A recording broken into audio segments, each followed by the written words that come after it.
Evening snacks என்னென்னா potato நல்லா வேக வச்சு அதில் கார்ன்ஃப்ளெக்ஸ் மாவு, கொஞ்சம் காரத்துக்கு மிளகாத்தூள், உப்பு, கொஞ்சம் வேணும்னா நீங்கள் கரம் மசாலா போட்டோன்னா ஆட் பண்ணிக்கலாம்.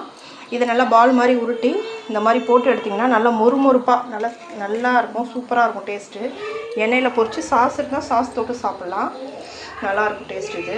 நெக்ஸ்ட்டு பார்த்திங்கன்னா இது எங்கே திறந்தாலும் ட்ரெண்டிங்காக போயிட்டுருக்கு. சரி நம்மளும் ட்ரை பண்ண ஆரம்பிச்சிட்டோம்.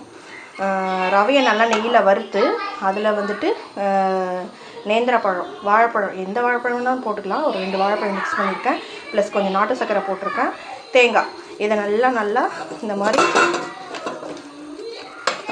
சிம்மிலே வச்சு நல்லா இந்த மாதிரி வேக வச்சு இதை எடுத்து வச்சுட்டு இட்லி பானையில் வாழை இலையில் வச்சு இதை நம்ம வேக வச்சு இப்போ எடுக்க போகிறோம்.